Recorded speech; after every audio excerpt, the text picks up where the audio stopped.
intermittent supply, we need flexible demand. And that's a seasonal thing. We may have winter peaking loads in the future. So right now we have summer peaking loads, and then we have this deep belly of the duck in the spring. So we really want to work towards meeting the California Energy Commission's 7 gigawatt load flex goal that was set.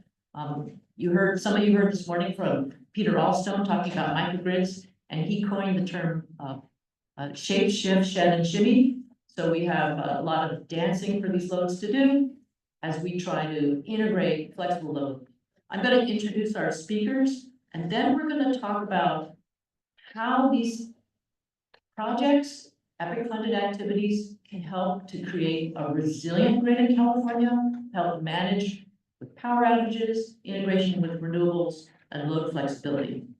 So I'm going to go through their names, and then we're going to hear from each of them about their company and what they're doing, and they'll share a bit about themselves. So our first speaker is going to be David Myers. He's the CEO of Grid Tractor. Second, we're going to hear from Vipul Gore. He's the president and CEO of Gridscape. Then you're going to hear from Alexandria Moffett, the director of Clean Transportation and Policy Initiatives with SDG&E. And then we'll hear from Nicole Collette, who's the principal project manager with microgrid strategy implementation at PG&E. So let me turn it over to Dave, and we'll get started with him introducing himself and his company. All right, well, thank you. I think that mic works there. This one works here. Yeah. Okay. Everyone here okay? I'm having trouble here. Why don't I just up there? We'll pass the mic around. All right. Thank you for having me, and thanks everyone for being here. Grid Tractor does EV charge management for rural applications. And really the insight for founding Grid Tractor came out of work in the agricultural sector, managing irrigation pumping in response to grid signals, demand response, and dynamic pricing. And the other insight that we had that led to founding the company was that there's an awful lot of electrical infrastructure on farms in particular that can be used for both applications if we manage them together, if we co-optimize pumping of water and charging of vehicles, which sound completely separate things. But we've got a couple of thousand megawatts of infrastructure that can be used as opposed to building new infrastructure. And the journey to this has kind of been, has been across EPIC projects. So at Polaris Energy Services, which was the company from which Grid Tractor was spun out, we're doing an EPIC grant literally to figure out how we engage the agricultural sector in demand management. Demand flexibility, as we now call it, whether that be DR programs, real-time pricing. And actually, I just thought about it, Mary, it was at a session that you led somewhere right in this neighborhood that we tripped on the idea of what was called transactive energy, we're now calling dynamic pricing, as a better way to extract that flexibility from these agricultural customers. And that was in one grant, and that led to another, which was more around deployment and getting more customers signed up and active with technology after the 2020 heat storm. And we demonstrated, and this is the nice, calendar graph with the red high prices and the green low prices of energy that matched the duck curve. And we demonstrated in what was called the AgFit pilot that we could get farmers to manage their usage for irrigation pumping in response to grid signals. We said, okay, let's do similar things with tractors and other farm vehicles spun off Grid Tractor. And so we're now in the midst of building the basic vehicle to building and vehicle to grid technologies to enable to do that with the Monarch tractor that hopefully you saw outside. And if you didn't, go take a look, it's very cool. And other vehicles. And that led to a fourth grant, which is around now that we have those technologies in place, responding to dynamic grid signals and especially to dynamic pricing under the Redwood scope. So that's what I'm doing. We're a very small team, but it's kind of all in this load flexibility direction. And of course, the big added feature for us is being able to also provide energy back to the grid with vehicle to grid or vehicle to load, vehicle to buildings in those scenarios. Look forward to the rest of it. Thanks so much. Okay, let's see. I think the slides are in your order, so you're next. Oops, sorry. All right, good afternoon, everybody. I'm Alex Moffett. I'm the director of our clean transportation team at San Diego Gas and Electric. So just wanted to share a little bit about us as a utility and also as a department, get a chance to talk a little bit about what we have planned with the next round of EPIC funding as it relates to transportation. So San Diego, many of you know, it's in the most southern corner, obviously, of California. Our service territory covers about 4,100 square miles, and we're in South Orange County as well as San Diego. There's some really unique regional qualities about our territory that we share a border with Mexico. We have one of the biggest trade corridors that crosses between San Diego and the Tijuana area. We have over 1 million vehicle crossings that are in that space, about 60 billion in annual trade, a lot of which we heard this morning from our CFO, Bruce, that we expect to electrify. So our clean transportation team has been around for about 10 years. And a lot of the focus traditionally in our team has been around the installation of infrastructure that helps really jumpstart the market for EV growth in San Diego and South Orange County. We've taken on some new focuses recently that are expanding on what we've learned from those pilots over the years. And it's looking at everything from EV forecasting, how do we integrate new emerging technologies around things like vehicle to grid, vehicle to building, and kind of vehicle to everything, all the different technology platforms that are coming out in that space. Also looking a lot at how we handle that binational freight, how do we get ahead of what we know is coming for all of the freight corridors that are in the southern part of the state that feed into the rest of the nation. And then, like I said, looking at things like forecasting so that we can get ahead of where those flows are going to show up and planning. In the past, we've seen most of the EPIC projects that are for SDG&E in a handful of different areas that were in drones. We also did some mobile battery deployments, and so we've had some kind of unique spaces that we've used this funding to really jumpstart new projects. This will be the first one that our company has taken on in the transportation sector that's part of the EPIC for funding that we'll be looking to do a vehicle to grid installation out at one of our community resource centers that typically has been impacted by PSPS events in the past. And so there's some layering of technology that we're going to try there with battery storage, solar, vehicle to grid installations, public charging during emergencies, resilience plays. There's a lot of kind of overlapping technologies that we're going to be looking to kind of test all at once. So we're excited about that. And I think EPIC has been a great pathway for us to test out these new technologies. So looking forward to talking with you more about it. Thank you so much. Hey, Nicolette.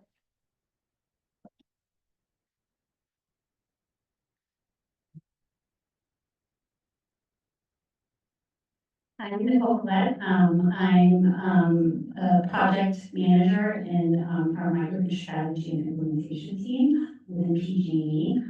It's actually part of a greater org called Grid Innovation, Research and Development. It houses both the microgrid team and actually our EPIC administration team. So I believe that team administers most, if not all, of the EPIC projects that PG&E receives funding for. And one of the highlights from EPIC 3 was the West Coast Airport microgrid. It was the first community microgrid that was installed in our service territory. And from that, we took a lot of learnings and created a community microgrid enablement tariff, as well as our microgrid incentive program, which actually launched last October, I believe. So really working with various partners and communities to help really build out that community microgrid model. For EPIC 4, I'm actually managing kind of a smaller scale microgrid. I call it a mini microgrid. So looking at focusing on the secondary system, looking to install battery storage at the secondary transformer level, and this is actually going to be utility owned. So looking at reliability is always kind of the primary use case, but also looking at like what are the additional value adds we can take from that battery and help with grid flexibility and deferring grid upgrades in the area. So I'll talk more about that later. Thank you.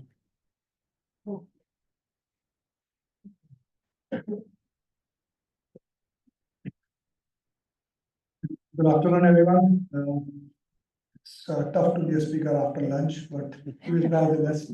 So I'm Vipul, the founder CEO of Gridscape Solutions. We have had a long-standing relationship with the California Energy Commission EPIC program. Back in 2014, we had our first win with CEC, where we deployed 3 behind-the-meter microgrids in the city of Fremont for fire stations, critical facilities. Subsequently, we also won another grant in 2018 to commercialize the microgrid technology we developed then into multiple sites. So through that, and paired with some private financing, we almost are in the process of deploying another 15-20 microgrids. And then now we are on to our track to commercially deploy without any grant funding, more than like 60-70 microgrids across state of California. The interesting part about this particular talk is that in 2022, we applied to kind of play around and figure out load flexibility and how we can basically help the grid in load flexibility through our network of microgrids. And we were awarded the EPIC 22005 grant for that. So the goal there is really to do vehicle to building resilience. And obviously our microgrids have solar systems, they have battery systems. We do load management. They have electric vehicle charging stations, unidirectional. But how can you use bidirectional charging stations and then figure out, number one, if there is no solar power available, there is no stationary battery available for resiliency, can you plug in a vehicle on a multi kind of platform, multi-vehicle platform to deliver power, and then also see how it can balance the load and all of that. So through that, we've been testing this technology that we developed using, or we are developing using some EPIC funding. And we have 3 sites. Those are our existing microgrids, each in different IOU territories. One in San Diego in a tribal area. Second one is in Southern California Edison territory in a disadvantaged community. And third one is a place of worship, a temple in the PG&E territory. Each of them are unique because one of is a community microgrid, the tribal microgrid. Other one is a public works department where they have lots of fleet vehicles that the city is electric vehicles which the city is buying and deploying. And the third one is where people will come in and plug in the vehicles. So we are in the process of testing the control systems right now. Next year we'll be deploying these microgrids, and the results will be available the year after. But we are really excited to kind of see how we can leverage the funding to develop this technology. Thank you so much. Thank you so much, Vipul, and all of our speakers. I'm going to ask them a few questions. But before I do that, I'm going to just make a little comments about some of the work up at Lawrence Berkeley National Lab. I'm the PI for the California Load Flexibility Research and Deployment Hub. And downstairs, you'll see Valara and Harvest Thermal and some of our partners that are testing the ability of building control systems and HVAC systems to respond to hourly pricing to enable load flexibility. So the California Energy Commission has created something called MIDAS, Market Informed Demand Automation Server, and they're enabling utilities to use hourly pricing, day-ahead hourly pricing or 15-minute pricing to help customers save money on their bills by using more energy during the cheapest time and the cleanest time of the day and defer their loads to other times of the day. So we're doing that shifting with prices. We got a great panel here because you have folks from utilities and startups and businesses. We also partner with UC Davis and UC Berkeley, and so there's a big set of researchers funded by the EPIC program around California doing work to support more load flexibility and distributed energy resources. I'm going to now transition to the microphone, and we're going to be passing that around, and we'll be undergoing some Q&A here. I'll go ahead and ask them from here and let you go. So my first question is for David Myers. And I've known David, he's been one of the pioneers, as you mentioned, in dynamic pricing. And there are folks on the room doing model predictive control and trying to take prices and enable devices to save money on bills and be cleaner. So my question for David is, if you think about both agriculture and EV charging and the flexible load characteristics that they can play in helping us with our statewide demand goals, how can grid tractors innovations help to further harness load flexibility of these sectors, and what outcomes can these innovations deliver? Yeah. Is it on? I think it's on now. Great. Thank you for the question. I'd say two main pieces. So what Grid Tractor is doing, which we're doing on farms, but I think the concept is broadly applicable, is integrating EV charging with what's happening with existing loads behind any given meter. And what that does is it enables us to roll out more responsive EV charging with existing infrastructure. So it's less cost and time to upgrade infrastructure, and also to make sure that the resulting combination of charging and whatever that other load was, be it irrigation pumping or a building or something else, are responsive to these signals. How exactly you do that varies quite a bit by end use. So in our case and in many industrial cases, you really need user input, because there are things that the software system won't know, like, okay, when is, I don't know, crop spraying going to happen that I need to schedule my operations around. So you need to provide the user with an interface where they see the prices, they see the impact of those prices on their overall cost, but they get to make decisions based on factors that aren't in the software. In other cases with, let's say, buildings, you may be able to fully automate that, the prices to devices concept, if you know what the basic parameters of operations are. So I'd say our sweet spot is integrating two or more loads and providing a user experience based on that specific end use that lets them work in their own kind of language and time frame. So they don't, you may not know this, but they don't think about being grid managers. That's not what all these folks are out there doing. They're out there managing buildings and they're managing farms. So in our case, we're saying, okay, schedule your tractor operations, schedule your irrigation, and along the way, you're gonna get the best cost by having that presented to you in the right place. I said two things. I think that's probably the main one that probably incorporates both, other than the fact of this dual use of the infrastructure, which is really key. Which means that we have to be able to take into account the availability of power behind a given meter and what all of the different loads are going to do. So that's a great answer, and I think we're moving towards a time where we have devices that can respond, but to coordinate multiple devices is a big challenge. And you can pass the mic to Alexandria. And so I just want to get you thinking about microgrids, because it's one thing to buy your power from the grid, but it's another thing to integrate your loads with generating it locally. And that's a really exciting thing. So Alexandria, can you tell us what are the goals of the V2G Community Resilience Resource Center that's being run by SDG&E, and what insights do you have that you hope to gain, and how do you plan to expand the V2G program to maximize the benefits? Yeah, thanks you for the question. I think this was an installation that it's currently in planning, so I'll just say that we're very much so in the early stages of designing this.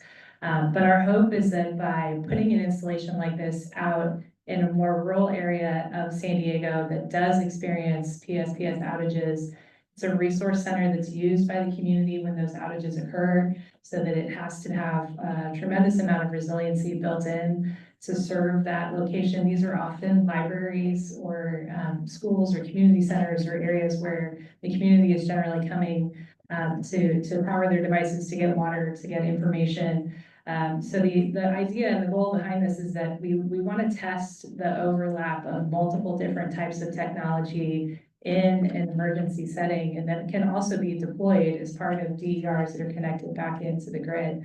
So when you think about putting bidirectional chargers in a community resource center that also has battery storage, that also has solar, and that also has a tremendous amount of resiliency needs, and it needs to be operational when often things are kind of maybe chaotic or not quite in optimal conditions around that center. That we wanted an instance to be able to kind of test that, work out the kinks, figure out how those things need to communicate, interact with each other, and to be able to build some of that could be then scaled at other facilities across our territory. I think it's probably common for most of the state that the more rural areas of our communities are not seeing a tremendous amount of charging stations installed. So having these out in the community where the community can use these on a daily basis, that they have kind of enhanced capabilities that we can test, that's a bigger benefit just beyond the research that we'll gain from this. So having those installations, I think, out at the community center is going to be a real benefit. Yeah, thank you for that. It's a different time now when we think about equity and disadvantaged communities and making sure that our low and moderate income communities are being served by these investments. So I appreciate the leadership of the California Energy Commission thinking to make sure that as they spend the EPIC funds, that they're thinking about these communities that haven't benefited in the past. The Department of Energy similar has a Justice 40 initiative. So it's a really exciting time, and appreciate that answer. Now I'm gonna turn to Nicole and ask you about the Redwood Coast Airport microgrid. Can you discuss how it's partially EPIC funded, and maybe you could help us understand who did fund it, how it was used as a model for PG&E's community microgrid enablement program, and what that program is, and then talk a little about what are the lessons PG&E learned and how is that influencing your programs going forward? So there were a lot of lessons learned from that EPIC project. It's actually informing another microgrid that was building, or we are partnering with in Calistoga. But for the microgrid incentive program specifically, it's a funding program that and our focus is really looking at DACs in tribal communities and those with really low reliability issues. And also looking at, it's going to mitigate outages as well as key SPS and also our enhanced safety EPS, enhanced power safety systems, a lot of acronyms. So that project is launched. We are in the process of selecting the finalists by the end of this month. And so the lessons learned from what we call RCAM really was, how do we standardize this? It's like the first time we've done it, but really looking at, what are some of the best practices we can replicate for future community microgrids. So the engineers did a really, really good job of publishing the community microgrid technical best practices. So that's actually up on our website. So that really provides, design standards and equipment standards, but knowing that it's going to be an evolving document, it will change as we get more of these community microgrids online. But that was really a great learning and outcome from that project. Also learning about, roles and responsibilities. So PG&E doesn't own these microgrids. These are third party owned and built. We are partnering with communities who want to build microgrids in the area. So really figuring out how to define those roles and developing standard contracts or agreements to really make sure we can safely operate these microgrids once they come online. Another learning was the study process. So I don't know if some of you know the interconnection process. You have a battery, you want to get it interconnected. We know how some of you may be familiar with that process. But with the CMET, or the Community Microgrid Enablement Tariff, we were able to keep that interconnection process and other associated tariffs that might impact this microgrid separate from a study we have to do. So to be able to get these microgrids online, we have to do a microgrid islanding study. And so we were able to really develop like a parallel path. So let's say, the microgrid islanding study gets held up. Or, we gotta tweak the design a little, we can't really put you online. That developer or community can still go through that interconnection process to get their battery online, or to know what they have to do to get that battery online, and to be able to sell that excess energy to the grid. So that was a lot of great learnings, and really being able to learn how to work with our partners with the microgrid incentive program. I think we got like 20 to 30 applications in, and so really had to communicate with a lot of different stakeholders, a lot of different communities, and really, wanted to show up as a true partner to these communities with this program. So RCAM really helped kind of pave the way to that.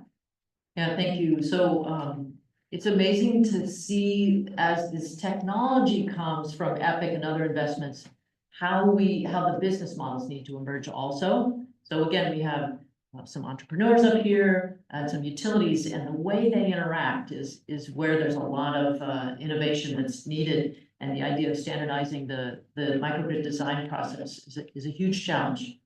So let me, Vipul, ask you a question now. How are you ensuring bidirectional functionality and interoperability between the vehicles and the chargers for the V2B multi-vehicle DC platform? And how might this be helpful more broadly for scaling electrification? Thank you. Thank you for that question. And, yeah, so in our microgrids, our microgrids are behind the meter. They are smaller than what we call described.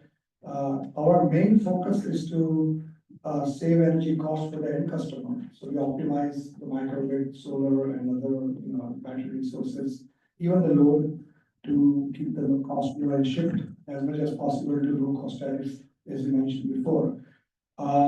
Pairing that with a bi-directional charging station helps the end customer. Number one, because they want to charge their vehicle at low cost, and sometimes when the cost of energy is high, and there's not enough solar or things like that, and they could discharge the vehicle that doesn't export to the grid but stays behind the meter. So those are the benefits. The challenges we are faced is AC coupling DC coupling of bidirectional charges is easy to interconnect. AC coupling is not at this point, because I think there are some interconnection challenges that we have. We're working with PG&E and others.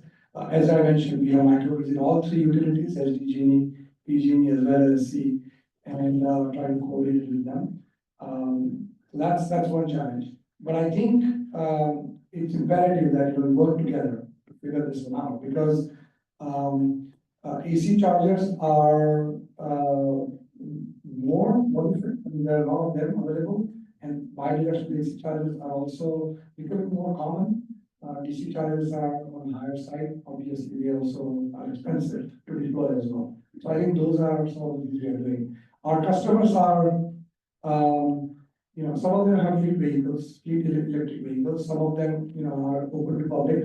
So another challenge is how do you attract people with their, regular vehicles to come into a microgrid and participate in bidirectional charging. So those are some of the things that we need and figuring it out as we go on. Thank you. So now I'm going to ask a general question for all of you to consider, and let me pass it down to Dave first to see. We'll go back the same order, just to give you all a chance to think about it. So we've talked about microgrids, we've talked about EV charging. What are the largest barriers to enabling load flexibility and DER integration that you're facing? And how could the EPIC program help address this? Dave. Good question. This may be a little bit odd, but in some ways, EPIC is too successful. And what I mean by that is that we're able to try out a lot of things under EPIC and really make good progress. I showed people four examples there. And the challenges tend to happen when we try to make the next leap to commercialization, which requires the regulatory frameworks. And sometimes the system even leans too much on EPIC. I'll give you a recent example, the Redwoods grant, which is amazing. There are 9 companies like mine incentivized to help customers adopt EV charging, managed charging, smart charging, so that we get all of that charging load in the right times of the day, plus export at the right times of the day.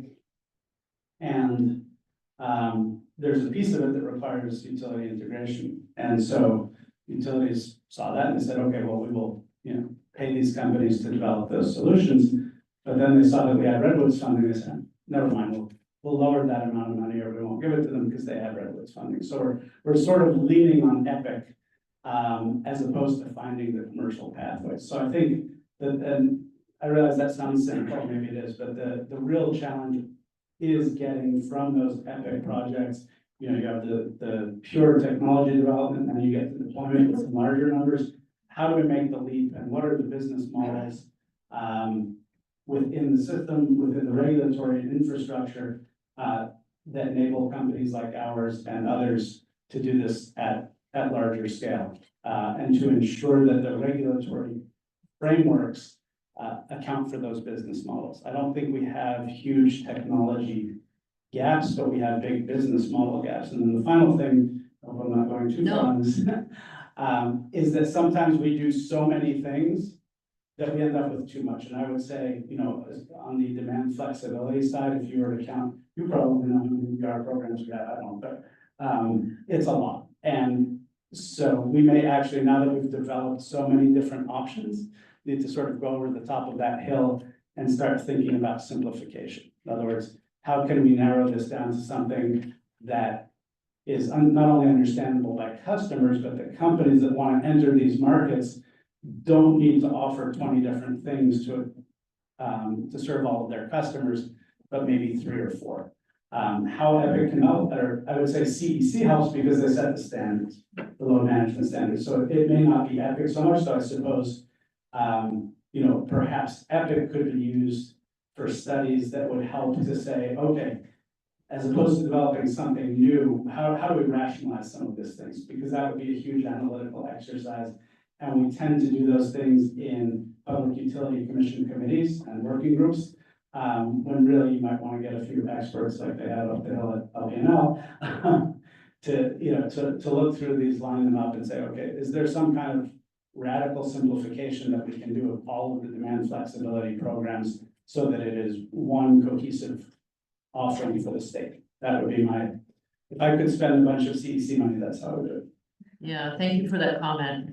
It is alphabet soup when it comes to DR programs, and the challenges, they change all the time. So it's hard to, we don't even know the persistence of savings from flexible devices often because the programs change. And so there's a big need to understand the persistence of savings from the investments. And it is beyond the Epic. It's sort of like we need the market push and the pull. We need the pull and we need to simplify. So I totally agree with your comments. I appreciate that. Alexandria, what are your thoughts? Yeah, I actually share a similar opinion with a lot of what, sorry about that, with a lot of what Dave said, but I think from our perspective, we know there needs to be more communication that's standardized across all the different technology offerings that can operate in the DER space, and that standardization of things that interconnect would make it easier, especially if we have that across, you know, all the utilities, to make sure that technology providers aren't having to recreate the wheel 3 and 4 and 5 times to get their technology or their devices to interconnect. So I think we share that opinion that in order for us to kind of get from pilot to scalability, you need to see more standardization across the board to make these easier to implement. Maybe the one other thing I'll add is just around what is it going to take to get the consumers more engaged with adoption. We think a lot about what kinds of activities are actually going to get both our commercial customers as well as our residential and even small businesses engaged in wanting to participate in the DER market, to actually allow their devices to be controlled. And so a lot of the pilots give us the opportunity to test what works and figure out how to scale that as new opportunities are coming up. So similar sentiment, but I would add the consumer piece is another lens to kind of look at as we're testing out things through Epic. Thank you. Sorry, can you repeat the Sure, yeah. to So- DER implementation? Yeah, what is the largest barrier to enable load flexibility and DER integration that your organization's facing? And how can the Epic program potentially help? DER orchestration. So we're using a lot of Epic funds to actually take a look at this issue. How do we get visibility into all the DERs that are in the system right now?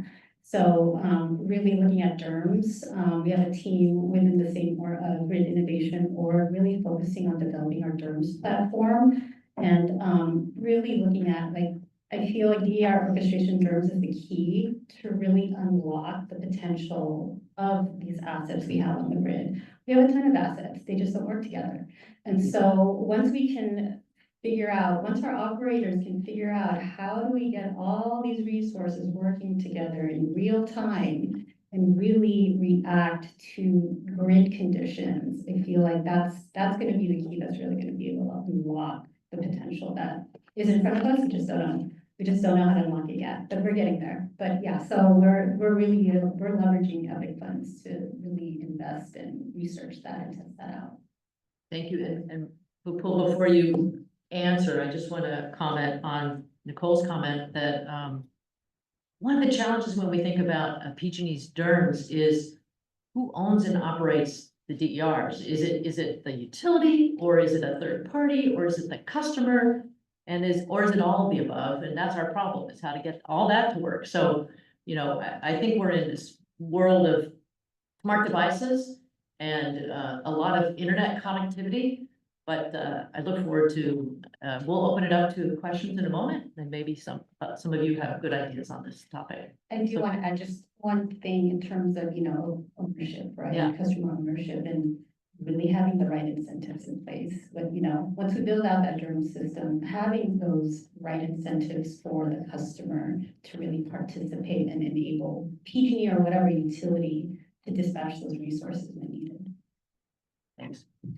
Yeah, I agree with all my fellow panelists here. So from our perspective, I mean, we always focus on commercializing our systems. So, EPIC funding is a start, as David mentioned, and it allows you to basically test your technology and then, figure out a way to do that. We were able to do that transition in laying behind the meter microgrids using solar and storage. Now, we don't need EPIC funding to fund those.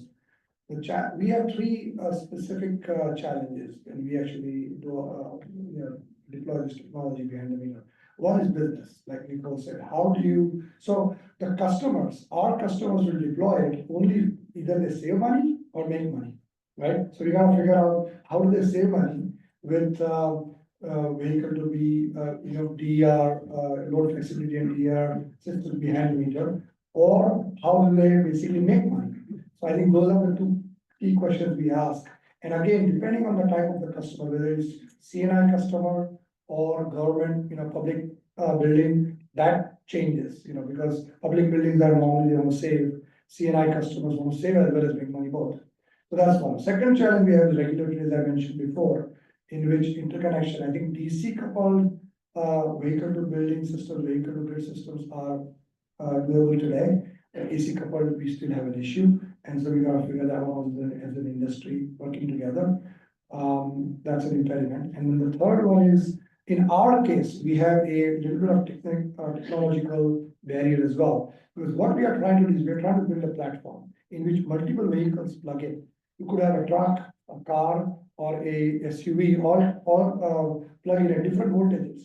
How do you basically make sure that they're all balanced out? And on the other side, AC comes out that is reliable, it's grid forming, and it's basically sustained. And that's a technical challenge. We don't have the right hardware as well as software today to do that. So we are hoping that with this funding, we should be able to basically crack that part. Great. So you keep the mic. David, you have a comment? If I can add just one more Please, thing. yes, go ahead. I just want to indicate that I think CEC EPIC has gone 2/3 of the way down the path that I described. So when I started the first grant I was involved in 7 years ago, if you applied for an EPIC grant, it was all hard tech, right? They wanted to see technology innovations, really, sort of even the border between science and technology. And if you had something that was a market innovation or customer innovation, you kind of needed to try to show it as a technology. And if you look at the more recent grants like Redwoods, they have completely moved into the idea that we need to work on the business models, on the market structures, and so on. And, when I say 2/3, is it's still 1-to-1. So if you think of Redwoods, it's still, well, let's work on this one type of market integration. And then the last step is, I guess, I don't know what the right word is, market rationalization. So not just looking at a single set of technologies and market opportunities, but how do we make it all work together? So there is a precedent in the path that Epic has taken, as I see it in the last several years. And it's just taking the next step. It's not like this is the whole reworking of how they think about things. Thanks. So we're gonna, I'm gonna ask them one speed question. We're gonna go through each of you really quickly on this last question, then we're gonna go to you. So be thinking about your questions. And I think this is the mic, oh, there's another mic, yeah. So I'll have you raise your hands, but we'll get the mic to you before you ask the question. So my last question, and we can start with, we'll go this way. How can partnerships and collaboration among academia, entrepreneurs, and utilities facilitate load flexibility and DER integration to accelerate the clean energy transition? I think it's essential to partner because research is required. We partner with EPRI, Columbia University, San Jose State University to develop that research. We partner with utilities and other community institutions to figure out how you interconnect. Obviously, we're working on the business side. Financiers are interested, all the Wall Street financiers, they are interested in plowing in money to get good return on their investment. So that partnership is essential. Without that partnership, I don't think we'll make any strides going forward. And our company has actually built a lot of good partnerships so until now, and we continue to do so in order to grow this market. Thank you. Totally agree with what you just mentioned, and I mean, the R&D is really important, and that entrepreneurial partnership, I mean, utilities are limited in their budgets. So to be able to deploy a fully, engineered, constructed project, sometimes we do need that partnership of investors who are interested in this type of technology or getting that product out and installed on the grid. So that's been really, really useful where, we, as a utility, we do have limitations on what we can spend on, and being able to have that partner to be able to fund whatever remaining costs that there are, helps these projects get to the finish line. Yeah, I think the only thing I would add is that the partnerships really have been a bedrock for innovation, and they breed a lot of new ideas. It brings a lot of new perspectives. And that's been kind of a cornerstone of most of the successful pilots I think you've heard everybody talk about up here today. It's just that it's kind of a collision of a group of people that have a mutual interest in seeing the success of these pilots. And there's a lot of new ideas and innovation that's coming out of that. So I think the partnerships have been key to making it a success. Thanks. I don't think it's a question of whether they can help. It's impossible without them. So everything that we're trying to do involves the utilities, and well, let's say more precisely, the load serving entities, which means the IOUs and the POUs and all of the CCAs. And if we are not working on these projects together, then they have really no future beyond that EPIC project. You have to be working with something that then has a market avenue. And I would add, on my side, it's less academia and more the regulators. So CEC and its regulatory capacity with load management standards, and CPUC with rates and tariffs, because those are the things that will take it from the limited science projects and demonstrations to commercial scale. Thank you. Okay, we're gonna open it up to questions, and there's already one over here. So go ahead and say your name and organization, and then you can ask your questions. Hi. My name's Tanya Barrow with Community Energy Labs. And I need to come straight out of the gate as like a hater on ADMS and NERMs, but having worked on the utility side and knowing what utilities are good at versus what entrepreneurs and markets are good at, I just don't, we know what it looks like to turn off people's loads by cycling through them through water heater programs, through HVAC programs. And it just means that those programs have a very low reliability and high rate of override because they are preference sensitive loads and people want to use those things. And if all we see them as is kilowatts, it just doesn't work for consumers. So to me, it makes much more sense to take this rate. The utility has all of their meter data, they have all their distribution network data, they know their wholesale, their supply and demand, basically. Really, they should just be rate setting and telling the market, to Dave's point, what it's worth to them to save or to buy energy. So I know that may be a little provocative to the folks at utilities. I see once, I understand. What's in the way of us doing that? Why are rates so upset about these flexible rates? Why aren't we doing this? What's the problem?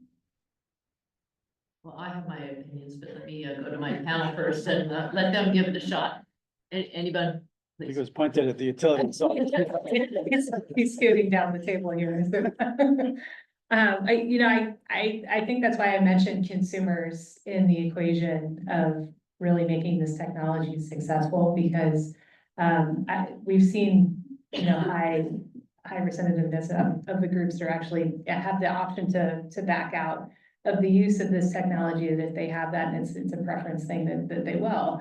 And so I think if we don't construct a lot of especially in my space, the B2G related pilots, they have to be so easy and so second nature. And frankly, the technology providers are the ones that are better at building systems that can enable that. So I think that's a lot of what we're trying to test out, honestly, with EPIC funding, is like, what's the right swim lane for us versus the equipment providers versus the EVs themselves versus the software, and where does it make the most sense for all of us to be interacting with the consumer so that the adoption of this stays high? Otherwise, I think you will see not a lot of use and kind of willingness to hand over their asset, whether it's their vehicle or their solar panels or battery storage, to participate in this. So I think it's evolving, though, to be frank, that a lot of this is so new and is so nascent that's the hope, is that the pilots can teach us where it makes the most sense for all of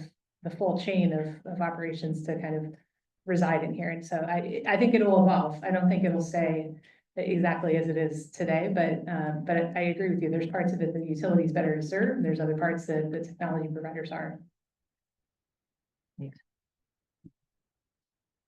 I'm not totally an expert in that space, but from what I understand, I mean, we do have a lot of, customer programs, demand, load management, demand side DR programs. And my understanding is that just being able, I guess, to get like firm load reduction or really, consistent firm participation when these events are called, or to be able to reduce load and, on that side. That's kind of the limit of my expertise in that area, but I think it's a multifaceted problem that could have multifaceted answers. So, I mean, DERMS could be one piece of it, but there could also be a piece where it is, market participating or whatever, as long as, we just have to figure out what the right incentives are for both sides, for both both utility representing the ratepayers and the customers who may want to either reduce their costs or make money off of it. So, I think we just need to investigate and test out, different types of solutions and come to an agreement on what we all are going to use. Thank you. David, go ahead. So I'm not a utility, but I'll add one thing. We have to differentiate between generation and distribution. So you mentioned ADMS, and I would say that our ability to create and manage a good generation price signal is getting pretty good. It's what you work on, what I worked on. We don't have time to get into it, but there are a lot of issues with doing that for distribution. So if you're talking about an ADMS to replace that with a price signal, I think is going to be problematic for a long, long time. Okay. Yep. Do you have a comment, or you? I mean, I don't think the customers are interested in turning off their loads at all. I mean, they will figure out a way to keep them on, maybe improve their behind the meter infrastructure to basically continuously get power. So I think the key thing is to collaborate with them, understand their load and the assets they're putting behind the meter, and then figure out the rates. I think that's how utilities should think about it. Yeah. Well, I am excited about the innovation I see in thermal energy storage to support HVAC and water heating loads. So there are new technologies that I hope will be cost effective soon, and I think many of them are now. So there's a lot of new technology both on the dynamic load management side as well. So let's go. I think if there's more questions, I think you were first here. So we're gonna have to do speed questions because we have about 8 minutes left. So quick question, quick answers. Yeah, it's interesting, you mentioned thermal energy storage, I was gonna kind of ask about that. Given that industry heat contribute to half of the heat used, I have heard a lot of comments from the panel regarding kind of more residential. So, I'm curious, because with thermal energy storage, you can charge during cheap renewable electricity and discharge heat 24/7. So, or it can also use to generate electricity. So I'm kind of curious, are there specific programs that are relevant to more of the industry sector? Some of our customers are actually exploring use of those, especially those who have, HVACs as well as water heaters. The efficiency is a problem because, I think it takes more energy to keep it, to heat it and then basically, get that heat, converted back to energy or use that as, for the heating needs. But I think it's coming to industrial, more on the HVAC side rather than the, water heating side. And some of the TDS actually has a higher round trip efficiency than electric battery. So we do see a variety of types, and it depends on what temperature you're at, and what kind of storage medium. Let's take another question. Let's take one in the hat and then yours, and then I think we're gonna be at the end. This sounds a lot like 30 years ago when we were setting up the ISO and the PX. And the whole notion of a scheduling coordinator came about. And later a consumer aggregator. And all of this in the context of a market which settled at a uniform price and everything else without the further details of the distribution side of the equation. So keep that in mind when you're trying to solve this. Allow for a third party to represent the lower interest in the distribution side to the higher interest in the clearing market at the ISO and other scheduling coordinators. Yeah, that's a good point. That we talk a lot about VPPs, virtual power plants, but DR aggregation's been around for a while, and I agree, we need to keep that in mind and make sure we're learning from the way we've done it in the past. Any comments on that one, before I hear the last question here? Agreed. Maybe we might have time for one more. We'll say one on, okay. Hi there, Thomas Lee from Darabi. One thought I had around how we actually sort of help transition things, to commercialization, but also kind of get a bit more comprehensive solutions. Right? One observation I've had is that oftentimes in these discussions, there's always a major stakeholder missing. Whether it's a technical discussion, a business discussion, a regulatory one, there is a major stakeholder missing. It might be a regulator, it might be a utility person, it might be a contractor, a device manufacturer. Oftentimes I see that I'm the only software person in the conversation. How do we actually get a more comprehensive set of stakeholders around the table? I don't think we'll get to that sort of more unified set of operation and that more sort of clearer path to value and incentive unless we do that. So how do we get there? Anyone have thoughts? I guess, the way I look at it is, you have to take a project at a time.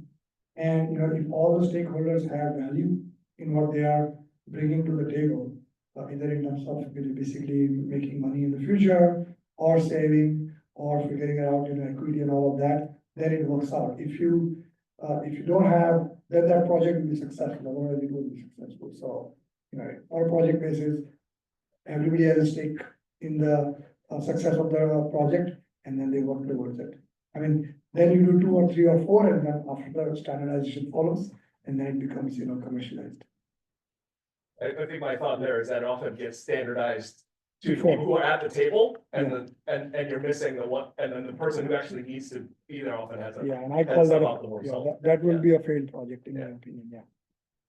So I guess, I'm not sure if you mean at the project level or sort of more generally as we devise these programs. More generally, but. So I guess I would flip it around, which is if everybody needs to invest in being at the table, it gets very expensive. So we've spent an entire year on the dynamic pricing working groups, and there was a desire that, you know, building control systems manufacturers would be there and so on. But if they have to spend an hour every Friday just in the California regulatory forum and then another one and everything, it gets big. I think what you find in anything that works, any of the things that have worked, is there's typically one entity for which it is a big deal. And that entity is the one that works with several others and makes it happen. So you mentioned DR aggregation. Why has that worked? Because you had companies or large parts of companies whose whole world was to go out and make DR work. And so they would, you know, crawl over broken glass with the customers and with the technology folks and with the regulators, because that was their thing. When you have a lot of people for whom it's just a little bit, things don't get done. So I think in each of these areas, you know, whether it's someone that develops microgrids, and like, he needs to bring every piece of the microgrid, the technology and the customer side, all of that, in order to have anything, or in mind, or, you know, dynamic pricing, whatever it is. You need those folks, and they have to have the incentives within these programs and within these markets to keep making it happen. Thank you, Dave. Okay, are we gonna take one online? This is the last question.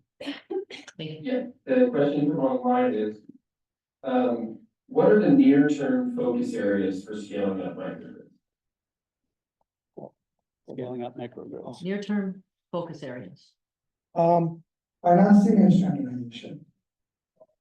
Two critical components. We need to find people who are able to finance it, either your customer pays cash for it or people put in money, and then standardize it and make it scalable. Otherwise, you know, if it's not standardized, the cost will be very high, it won't be financeable. So financing and standardization, near term.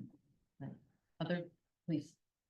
Yes, even for community microgrids, really that's standardization. I mean, these community microgrids are subsidized right now, so it's not necessarily commercially viable at this point. Hopefully, as we get more of these projects out there, it will hopefully become more commercially viable. But really, looking for those efficiencies and documenting them and really being able to replicate these types of microgrids throughout the service territory. Any other questions? Okay.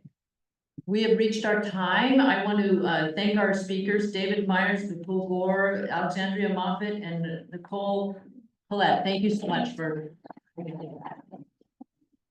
Yes. And thank you for coming up. Nice to meet you. Yeah. Yeah. Yeah, so we can continue the conversation, figure out something. In our territory, yeah, that's a good. Hi, Shane. I wanted to introduce myself, Greg Conley, multi-time entrepreneur, getting into the space. One of the things we're looking at is market panels. It's panels, things like rich warming. Well,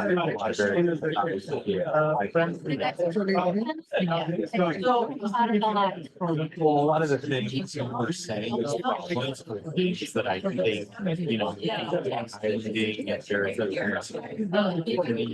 solved by, like, you know, because it's the interface between the circuits and the grid. So long story short, similar to what you're saying, my this business out here, they can get solved by. No, so.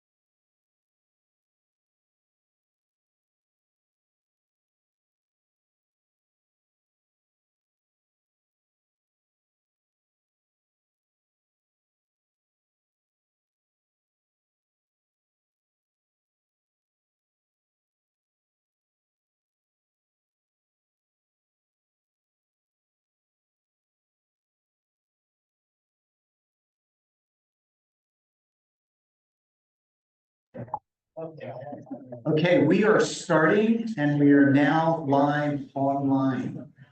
My name is Matt Baker. I'm a commissioner with the California Public Utilities Commission. I am excited to be here for this panel. And this is for everyone who's here, it's exploring pathways to decarbonize industry.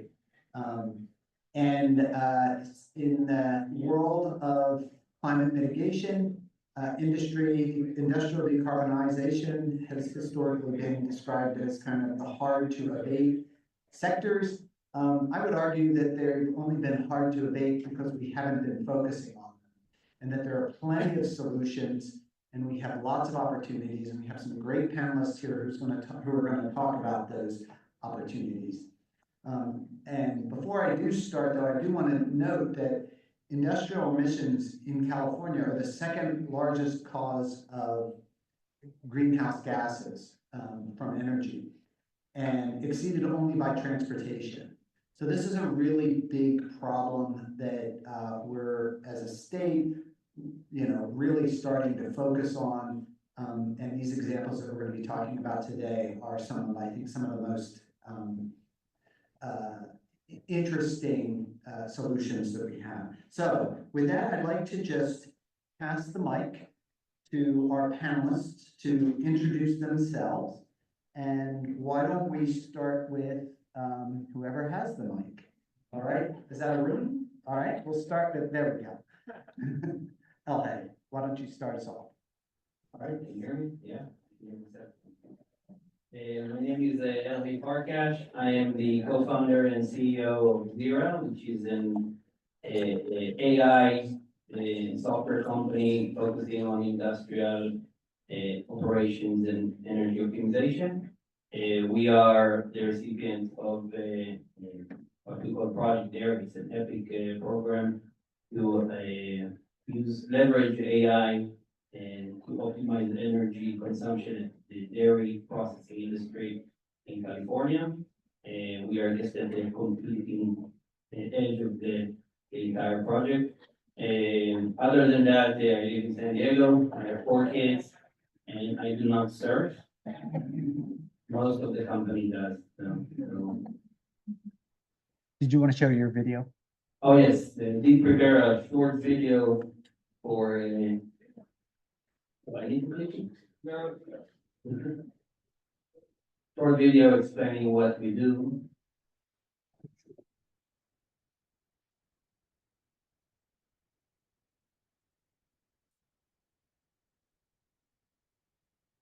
I know a little bit about IT, so if you need some help there.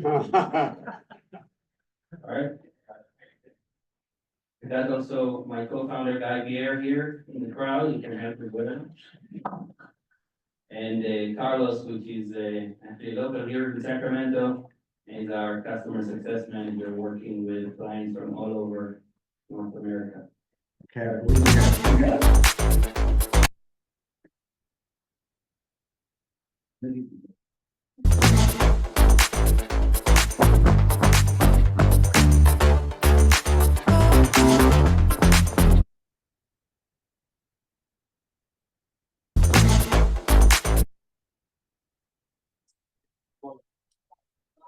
Okay, so let's move on to the next one. We'll see if we can get that in there. Arun, do you want to introduce yourself? Hi, everyone. My name is Arun Gupta, and I'm the founder and CEO at Skyven Technologies. I'm a technologist, technical founder, and Skyven is an energy as a service company that is working to decarbonize industrial manufacturing with a large-scale steam generating heat pump called Arcturus. So Arcturus is it's a giant heat pump. It is about the size of this room, and it generates steam for use in industrial manufacturing, and steam at temperatures up to 420 Fahrenheit and pressures up to 300 psig, and that is high enough pressure and hot enough to essentially service the vast majority of steam demands in the industrial sector across California and really around the world. And this is used for steam and processing, so things like drying or chemical separation. Our big differentiator is we have the highest COP in the world, which directly translates to having the lowest energy consumption per unit of steam generated of any technology in the world, period. That's a hard, cold statement. And that's what gives us the economic advantage, because in steam generation, the vast majority of the cost is related to energy input, the energy input to generate steam. So the fact that we have the lowest energy input per unit of steam generated gives us a big advantage to decarbonizing steam generation profitably against natural gas. That's the company tagline is decarbonize profitably. Other notes about it: water is our only refrigerant. We don't have CFCs or HFOs, things like that. And our technology is demonstrated at full scale. And what Skyven is doing is packaging it for replicability across multiple industries and multiple geographies. And so the last bullet on the slide there is that we have a solution that produces steam at a lower all-in cost than natural gas boilers.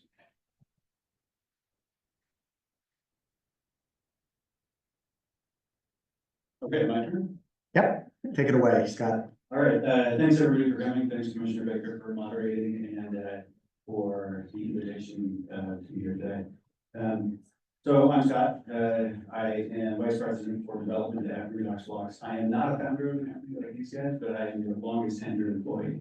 So I've been here since the very beginning. Quick intro on the company. So we just closed a Series A. The company's been around for about 2.5 years. We have 30 or so employees now. But the reason I joined the company at the beginning is because what the founders have discovered is a real material science breakthrough. It's a real breakthrough in technology. And what we've done is invented a new class of energy storage. So we are thermochemical. So we do something similar to what thermal storage technologies do, but we have a major storage contribution from energy stored in chemical bonds. So we have some interesting attributes. We have higher energy density than lithium ion. We can charge really fast. In the lab, we can charge in 1 hour. But on the system level, it's a little harder, so more like 3 or 4 hours full charge. We discharge because the temperature delivered is a function of the heat reaction of the metal oxide oxidation reaction. We deliver a fairly consistent temperature throughout the whole discharge cycle. So we deliver over 1,000 degrees for the whole discharge cycle, which means we can integrate with almost any fossil fuel burning equipment out there. And the stat that you guys may have heard, so 30% of global carbon emissions is from burning fossil fuels to power industrial processes. And another 15 to 20% is from burning natural gas for power generation. So we can address almost 50%. That's a big number. It's a huge potential market that several of us up here are working on. But because of our high discharge temperature, we can couple directly with existing natural gas turbines. So we can install this technology at existing CCD units, store renewables, and then basically fuel switching from gas to store renewable. So it's very exciting. We have a lot to talk about, but thanks again for having me. I'll pass it to you. Go ahead. Thanks, thanks Commissioner Baker, and thanks to the CEC for hosting us and having us here today. My name is Noah Long, and I'm with Antora Energy. Antora Energy is also a thermal energy storage company, and our premise is to decarbonize industrial heat related to so the heat from burning fossil fuels for process heat. As mentioned earlier, industrial emissions are about 30% of global emissions, most of those for process heat, and mostly on-site combustion of fossil fuels for that process heat. Our batteries use renewable electricity, put that electricity through basically a fancy toaster and heat up graphite blocks inside of these modules to very high temperatures, north of 2,000 degrees Celsius. We can store that energy very efficiently and for long periods of time to provide 24/7 heat to industrial customers that need it for run their various processes. as has been mentioned, and I'll just emphasize here, the big challenge of decarbonizing the industrial process heat has been that the heat demands are 24/7, whereas renewable energy production is variable. And burning fossil fuels on site or in industrial use is very cheap relative to retail electricity rates. Just to give a sense of that, and we'll get into this more detail, but in California, natural gas, including the price of carbon allowances for natural gas, is the equivalent to about $30 a megawatt hour. Whereas the industrial rates vary in California, but you're looking at somewhere between $100 to $150 a megawatt hour. So something like a third to a fifth of the price if you burn that fossil fuel right on site. But we found the good news is that not only is renewable energy the lowest cost primary source of energy in the world now, the fact that it's variable means that in periods when it's being produced abundantly and demand is low, wholesale prices for electricity will go negative or be very close to zero, and allows our technologies and other technologies here to beat the price of on-site fossil fuel while still delivering 24/7 heat. Excellent. We will get more into that. I'd like to ask two questions for each of you. I'll start with one question, then we'll come and go one by one. But for the first question is, describe the state of industrial decarbonization at large, and which industries, or which end users do you think have the greatest potential for, near-term breakthroughs? Like what are the best places to target? Either through electrification or through utilizing processes much more efficiently. Well, I'll start just because I have the mic, and I'll be brief and pass it along. I do think the combination of the precipitous drop in renewable energy prices and the technological breakthroughs in either storing or producing that heat very efficiently has really been a game changer that our technologies can deliver on. My sense is that the first companies to decarbonize under the technology suite that we see now are the relatively lower process heat needs. So there's a whole bunch of companies that are focusing on the 300 to 400 degrees Fahrenheit range and below. And I think that that range is going to be, you're going to see sort of quick commercial scale up there, assuming we can address some of the regulatory hurdles that we'll talk about today. Our technology and a number of other technologies can also address those higher heat applications, steels, aluminum, cement, etc. There are fewer of those in the United States now, so onshoring that as we decarbonize is a big opportunity, but also integration of those facilities will be a little bit longer term endeavor, whereas when you're delivering steam, integration is relatively easy. But I do think that technology shift, both in terms of storage and delivery of process heat, clean process heat, and the lower cost of renewables has really been a game changer. So when we started the company, we thought we were an energy storage company, and we're not. As it turns out, we're a natural gas replacement company, and we're utilizing the variable electricity prices throughout the day in the storage component to lower our O&M costs. So Noah said this a minute ago, but if we can charge for 3 cents a kilowatt hour or less, and in 2 to 8 hours, we can store that for 24 hours and discharge continuously over 24 hours. We can beat the price of natural gas in California. That number is different depending on where you are. It's more like 1.6 cents in Texas, and it's more like 6 cents in Europe. So we can be a lower cost, carbon-free replacement for fossil fuels. And that's a really exciting thing, and it's why there's been so much attention around industrial heat decarbonization, is because we are a carbon-free replacement for natural gas that's also cheaper than natural gas. And as long as we can get to market, then the market just takes over because it's a cheaper alternative. So we get asked all the time, what's the application? What's the market that you're going after? And we're really going after anything that burns natural gas for heat. So primarily that's furnaces, drying lines, steam generators, boilers, calciners, things like that. We actually don't really care. Just like natural gas doesn't really care what the end use application is, they're just burning it for heat. So it seems that the lower temperature applications are easier in a lot of cases. That's not always the case, but steam is a convenient, partially because there's something like 160,000 steam boilers in the United States currently operating. Our technology, and I think yours as well, we can flange directly into the combustor port of the steam generator and you don't have to replace the equipment. So we're basically just a combuster swap, and combustors are very cheap. But we have the storage attribute, and we can charge for cheapness, we're also cheaper. All of us there, that's all. Well, I'm gonna first talk about an industry trend, and then I'll talk about my company here. But industry trend wise, I think the first industries to decarbonize are probably is really probably going to be food, and it's going to decarbonize with a fairly standard hot water heat pump. It's type that you can even buy at your house. You scale it up a bit, and it's good enough for a food processor. And the reason why is because, you know, with food processing, most temperatures, you don't need steam, you don't need 400 degrees, you really need like max 180 degrees, in many cases lower than that, all in Fahrenheit. And we have had the technology to do that. And so that technology is pretty mature, and it's just a matter of deployment and implementation.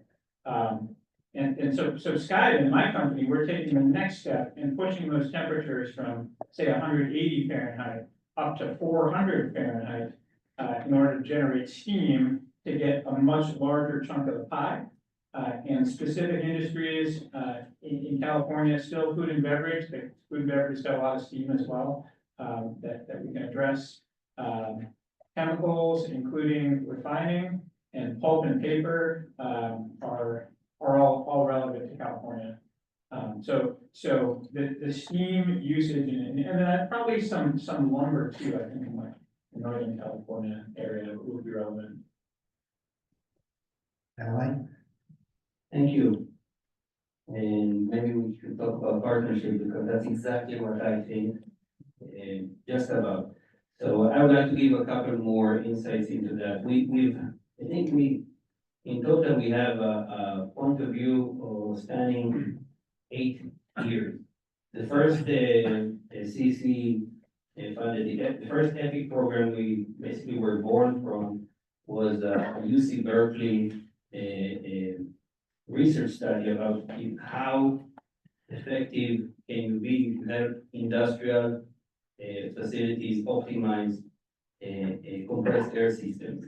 And we were very successful in that, and we spent about 100 different companies in various industrial verticals. So food and beverage was one, lumber was two, but with many more. We had even Tesla at some point. But it was focused on compressed air, and we always thought that optimizing compressed air would be the first thing that comes to mind, but it was actually helping our customers understand their downtime and fix that was able to save energy. So basically optimizing energy in industrial space is actually not using energy when you're not producing. And that's the biggest saving that we saw. And that's also why I think food and beverage is the vertical that is going to grow the most, because of course, very big heating and cooling users, but also their ability to improve. Those two big energy consumers within those organizations takes about 50% of their energy cost, is the heating and the cooling of the processes. I think that's where it would be. Another reason that I think that what we are seeing, the second funded project, the dairy project, optimizing energy consumption of dairies, where you can actually see 70% of their consumption is heating, cooling, and compressed air. Optimizing on that, you see that it's not only about optimizing energy, you see their interest not only there, but all food and beverage vertical coming from many other places as well. So it's coming from wanting to save money, wanting to save on energy, but also from their top side, from their sales and marketing side, where they want to portray a view of a sustainable product or sustainable production processes. That's why I also think that they will invest the most in hardware. So everything that you guys provide, if it's available for them as well, I think that they will be the first ones to invest. Second is lumber. Great. Why don't we go on to question number 2 here? And this you folks have alluded to some of this, but you know, if California is going to succeed to enable the broad deployment of innovative solutions for industrial decarbonization, particularly, you know, efficient electrification, what changes are needed, either policy or otherwise, to, you know, help your technologies take root here in California?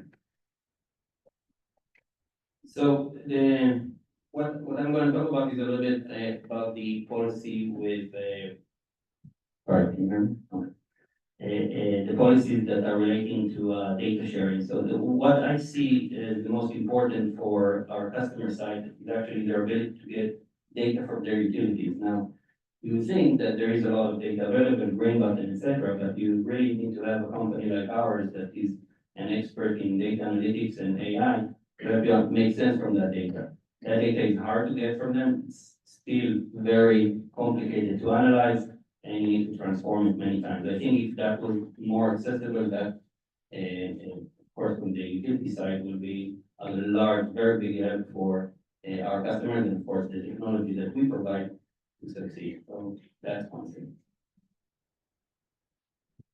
I think you might hear the same thing from a few of us up here, but from our perspective, the biggest policy boost we can make to decarbonizing California industry is providing open access to wholesale grid, to the wholesale grid.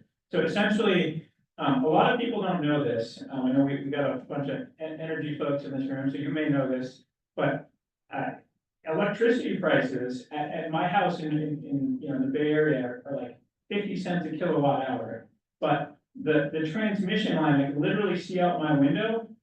Electricity spends a lot of time at 3 cents a kilowatt hour in that transmission line. That's outside my window.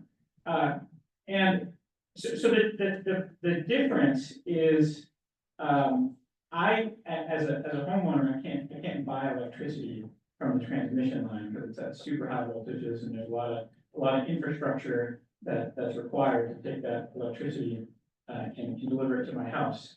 But in the industrial sector, for what Skyven does, the very large heat pumps, our heat pumps are like 5 megawatts, 10 megawatts. And so we power these directly from the transmission lines. And so what we need from a policy perspective is the ability to get access to the wholesale pricing. And so what we'd be looking for would be essentially, like today, we have to go through the utility and buy whatever utility power price, you know, whatever tariff is provided. And that tariff ends up being higher than 3 cents because sometimes when grid loads are high and congestion is high, power prices spike super high. And a lot of times they're pretty low. And the utility essentially absorbs all that volatility and gives me as a homeowner a flat rate. But the heat pumps that we deliver, we don't want that flat rate because our loads are fully flexible, which means we can turn them on and off at the drop of a hat whenever. And so that means that we have the opportunity to decarbonize when wholesale electricity prices come down because it's really sunny and windy and got a lot of solar and some wind in California, and it's all glowing and shining, producing a lot of electricity that's driving prices down. We have the ability to take that energy as long as we can get access to the pricing of that energy. Whereas when grid loads are high and it's like a little bit of an overcast but hot day and it's kind of still, and people come home and they turn on their ACs and congestion goes through the roof, prices go through the roof. We at Skyven, we can turn our heat pump off and take 5-10 megawatts right off the grid, avoid the high priced energy. Therefore, the utility doesn't have to absorb, the cost of that energy. And it provides an opportunity for us to increase grid utilization, increase the penetration of renewables into the grid, because we can take that renewable energy and do so without needing substantial grid upgrades. So there's a lot of benefits to the grid, and benefit to decarbonization, all at the same time. But what we need is the ability to actually access these rates.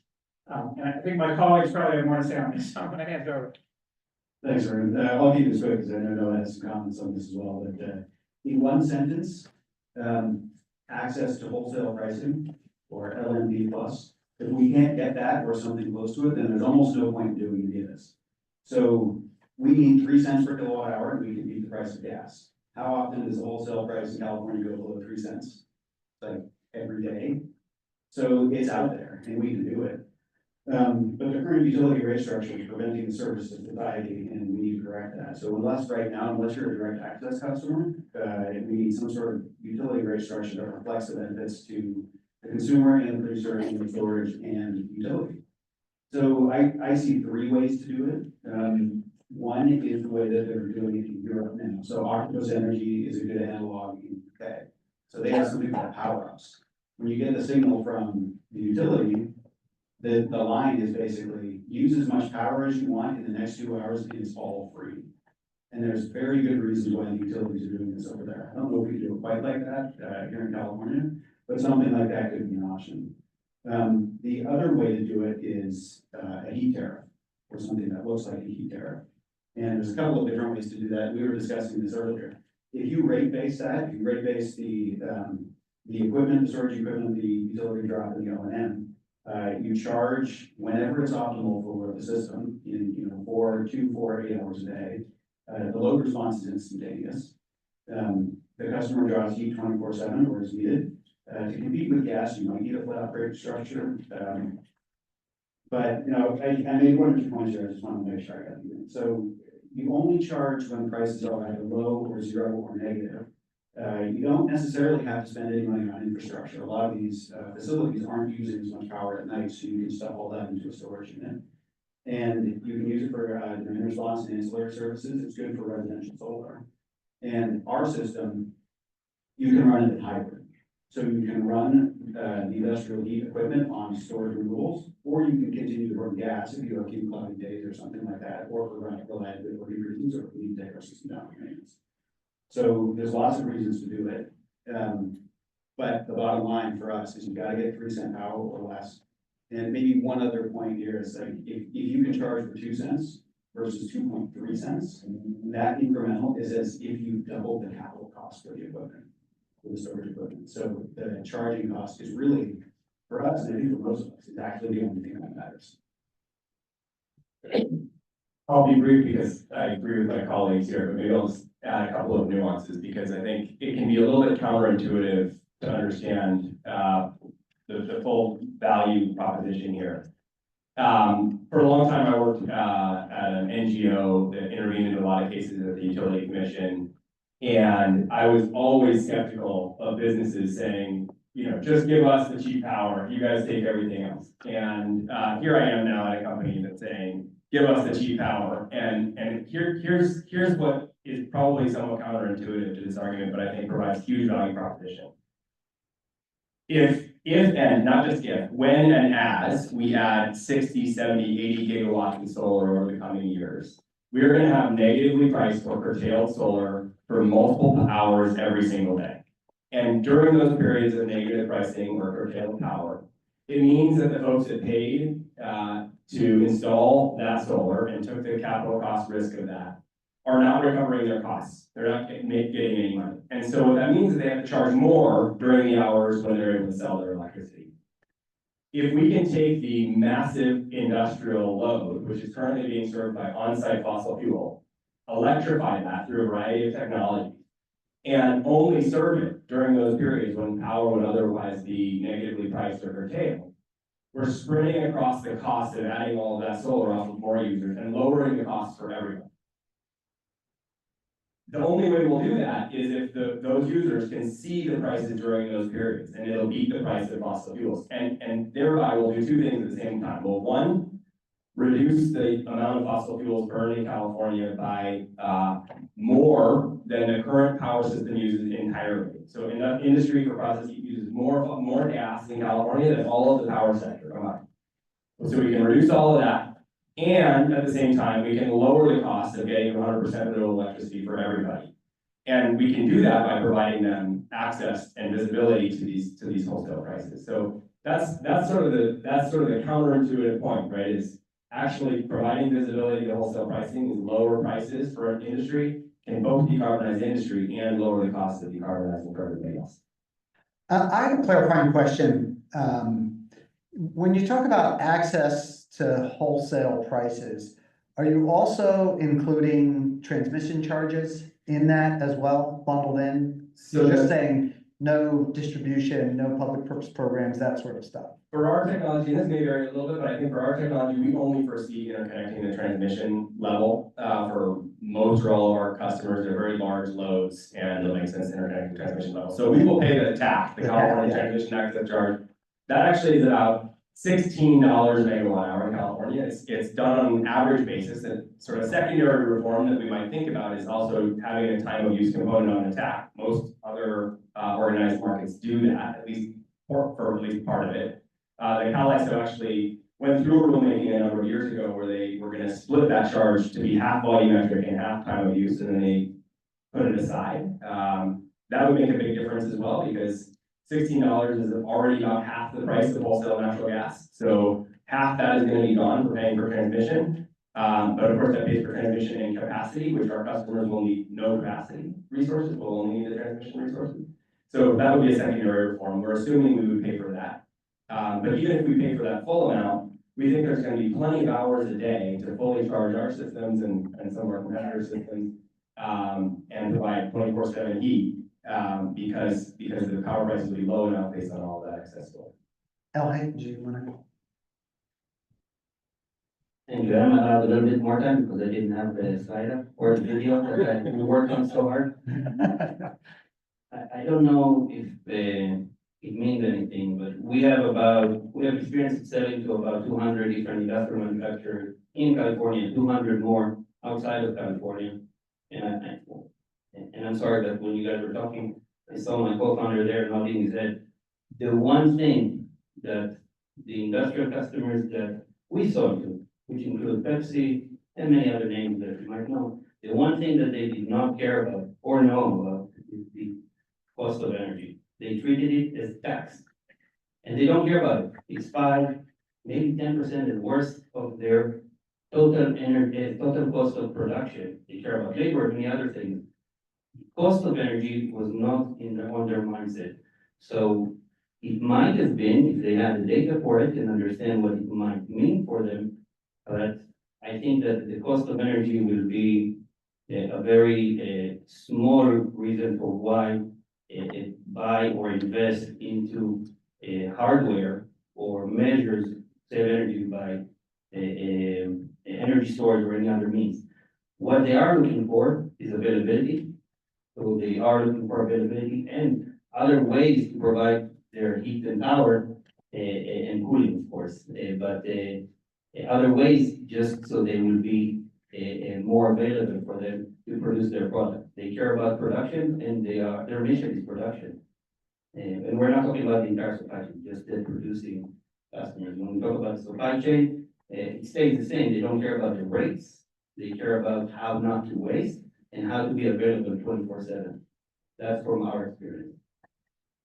I can respond to that. Yeah, so I'll respond to that. So I think we at Skyven agree that the most important thing in industrial manufacturing is no downtime and to add no risk.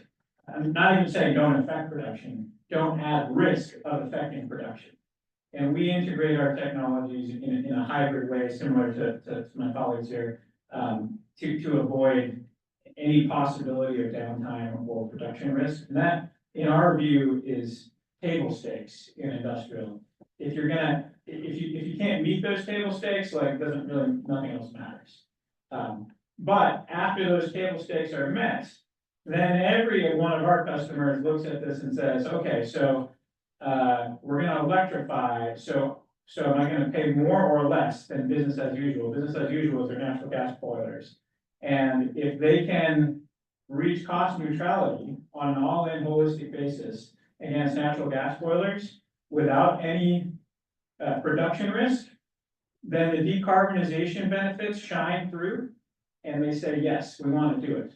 But if they have to pay more than business as usual, then all of a sudden it's a whole lot harder to sell. And so that in says, okay, so how do we beat natural gas, or at least match natural gas in price? And looking at the economics, the way we do that is getting access to wholesale rates. Did you want to add anything, Scott, or do you want to go to a different question? I'll do a super quick comment on this. We're mostly talking about industrial heat. We have an EPIC grant. Our project is to do a 10 megawatt hour unit coupled with a commercial off-the-shelf micro turbine. So that project will reproduce electricity. So you're right, most of our industrial heat projects will be on the transmission system.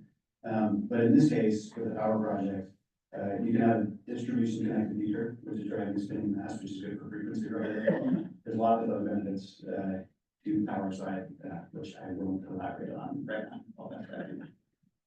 All right, Noah.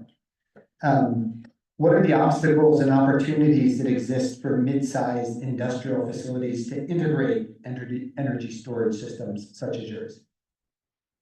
Yeah, so I'll start with some interesting pieces about our technology.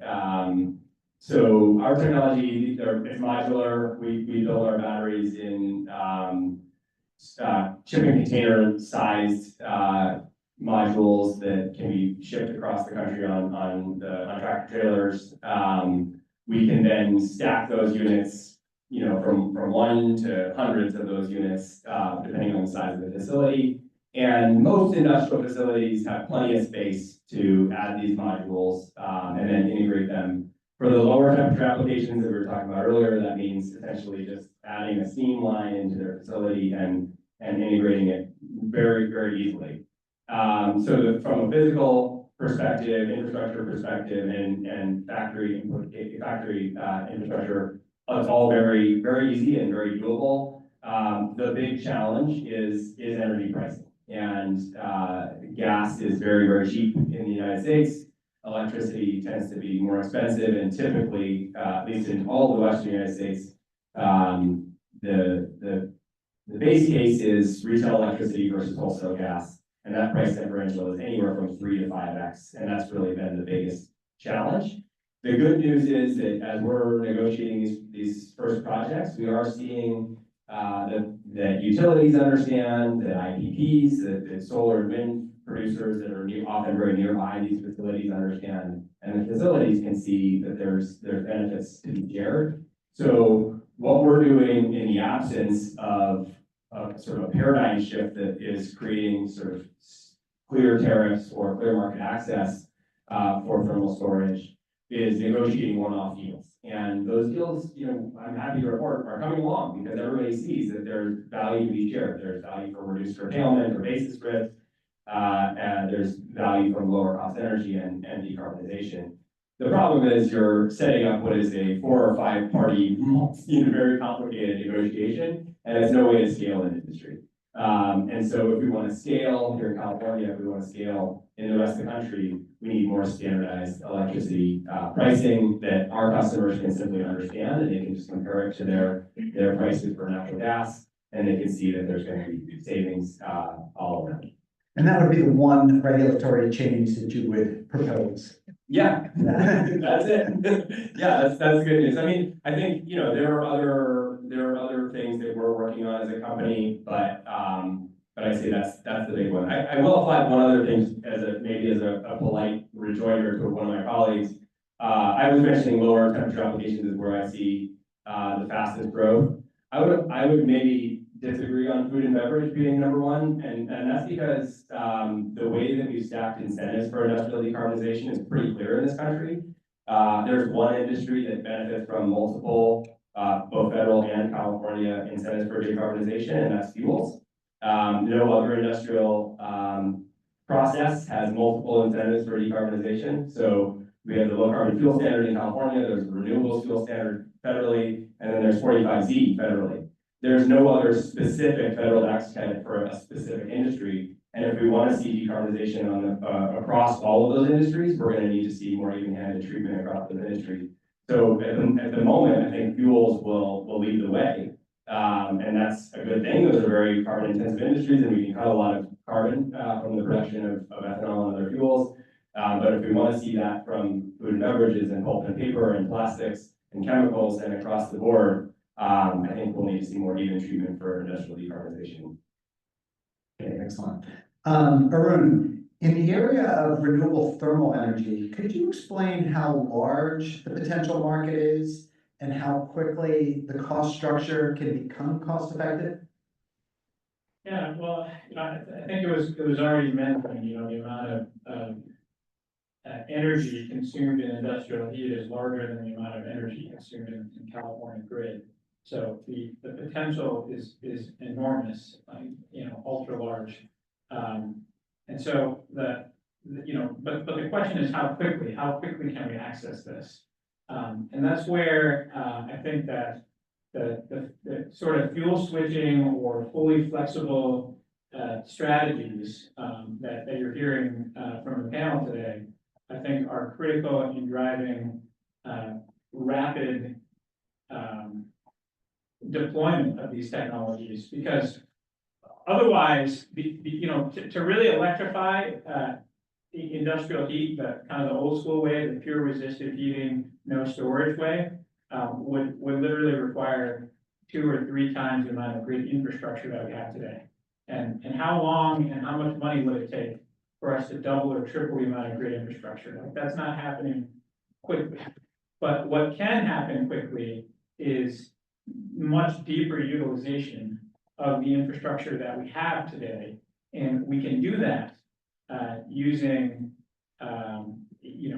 heat pump and energy storage technologies, along with, and the ability that they provide to be fully flexible and take power only when the grid is not congested and when renewables are producing more than the grid needs.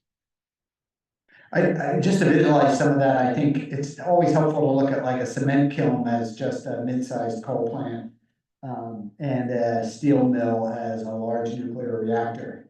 And that's the scale that we're talking about. For Scott, let me ask you this. Why do you believe changes needed? Why did you believe that changes needed to be made to traditional thermal storage solutions? And how did that lead to the redox solution? Yeah, thanks for the question. So we get confused for a thermal storage company all the time. And the great thing about thermal storage companies is that the technology is pretty simple. It's heating elements. Thermal storage has been around for a long time. It's a proven technology, and in a lot of cases, it's a really good solution.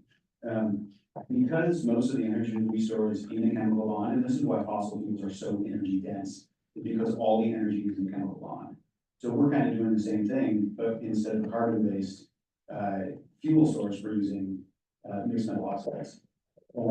So one of the benefits is that because, I think I said this at the beginning, because the temperature delivered is a function of the heat of reaction, we stay above 1100 degrees for the entire discharge cycle. So we can address some of the really high temperature applications that are harder to do with heat pumps or other solutions, even though that is a great opportunity and that can make a huge dent in industrial carbon emissions. It is a challenge. It's a new technology. We've made great strides. We've done over 1,000 cycles of the material without any degradation, without any loss of reactivity, without any loss of storage capacity, charge density, any of that. So over 1,000 cycles is 3 years of data cycling. So we actually don't know how long the material will last because we haven't even started to draw the curve down when we start to get degradation. And even though we're a new company, our founders, James Klausner and York Petrash, have been working on this at the University of Florida and Michigan State for the last 25 years. So there's been a lot of research that's gone into the material. So we are, like at the core of it, we're a material science research company that has discovered a really cool application to where we can make a big difference. We see our competitors as collaborators, not necessarily as competitors. This is a huge potential market. If you look at something like AI, the TAM for AI is trillions of dollars. We actually don't know how big it is. the TAM for industrial decarbonization is almost as big as the oil and gas industry. And if you think about the oil and gas industry, there's thousands and thousands of companies. And even the biggest company in the world, Aramco, only has like 8% market share. So we want Antor around it, we want everybody that needs to have them to be successful, because that helps everybody establish an industry. That's really exciting. It's a really exciting place to be. Thanks for the question. Yeah, no problem. I'll just add that you know you're at an innovation event when a Series B company is considered a traditional storage technology. Elhei, let's move on to you. I have a lot to say.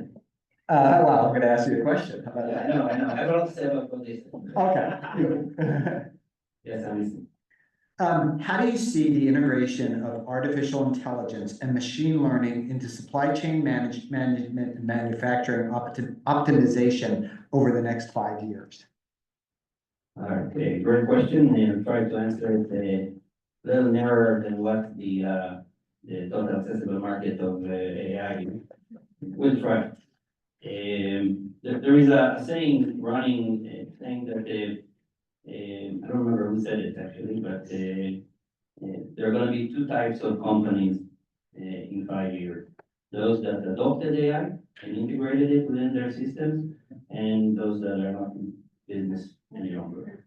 So the way that we see AI, and that's the narrow side of it, and that's what on video, so if you want after this, I'll send you all the link. There are actually two sides that we see AI integrated immediately. One side is the data acquisition side. So how do I acquire data from the shop floor in real time, where we have machines and people and labor, right?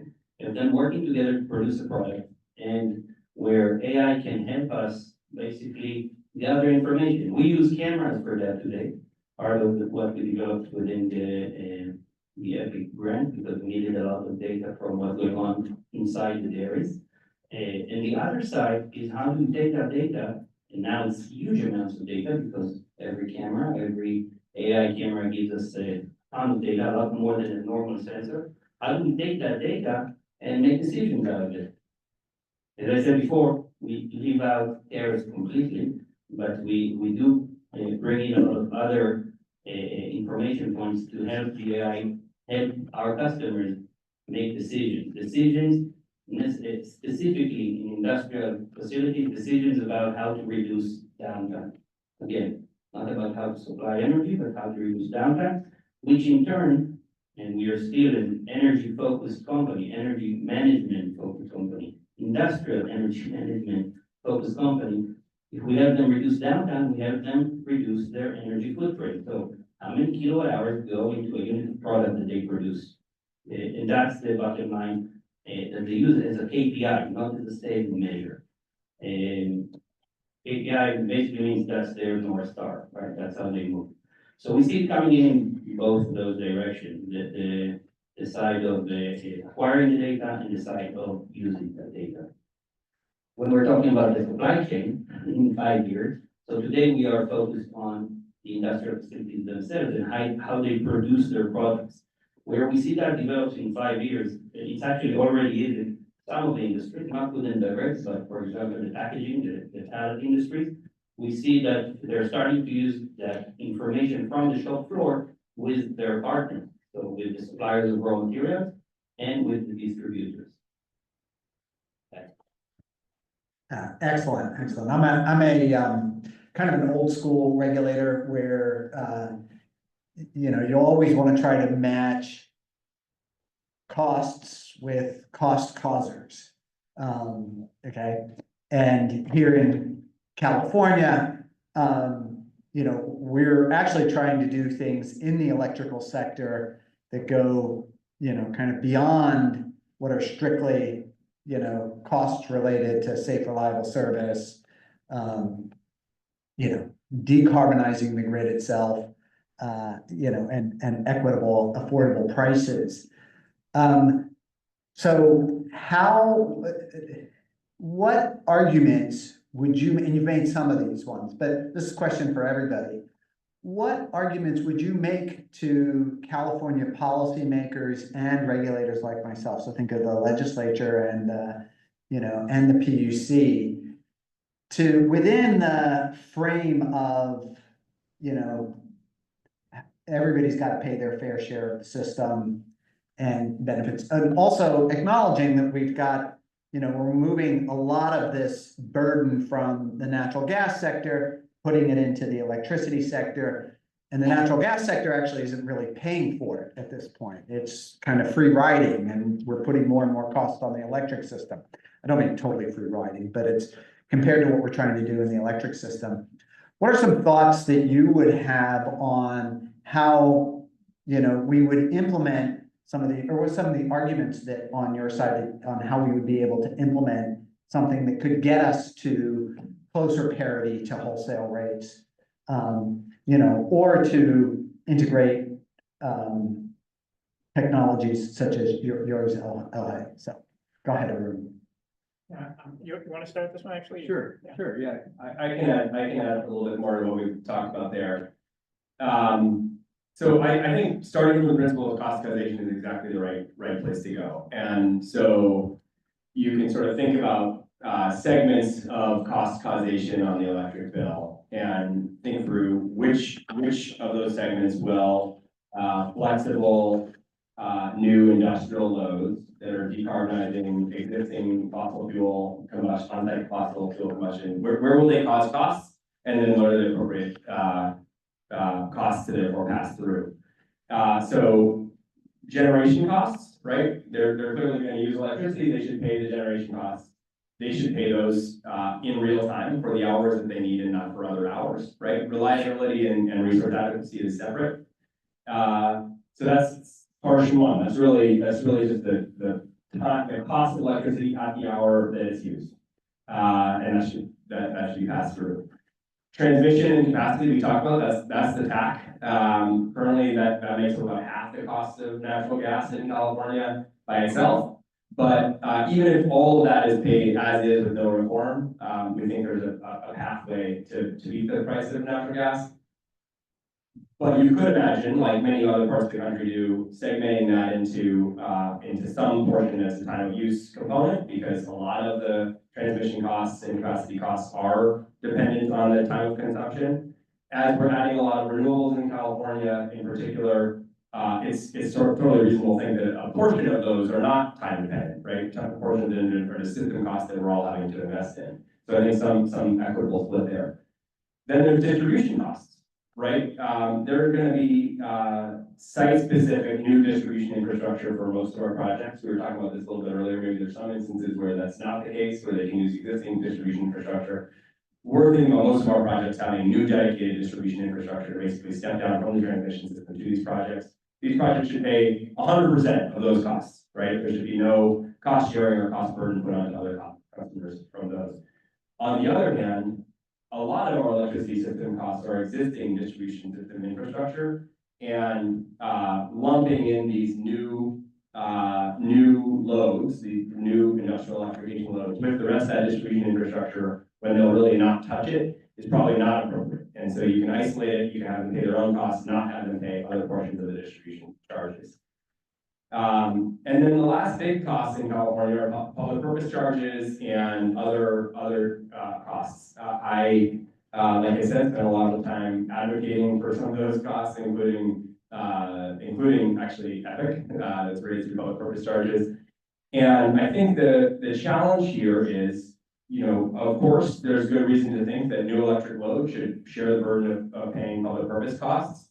On the other hand, the competition is with wholesale fossil fuel, wholesale gas, which is paying none of those. And so I think as a state, it would probably make sense to say, okay, either everybody should pay those, or it should be at least even between the two options, right? Because if a current gas consumer is not paying for public purpose charges, and the only way for them to electrify and decarbonize is to then pay a big chunk, if it's going to make the prices not competitive, they're not going to make the switch. And so I think that's a big way to think about it. And I think, you know, those are basically the big lumps of cost causation. And I think as you look at those, and as we look at them empirically in California, there's a really good pathway to electricity being competitive almost everywhere in California for industrial users with clear cost causations.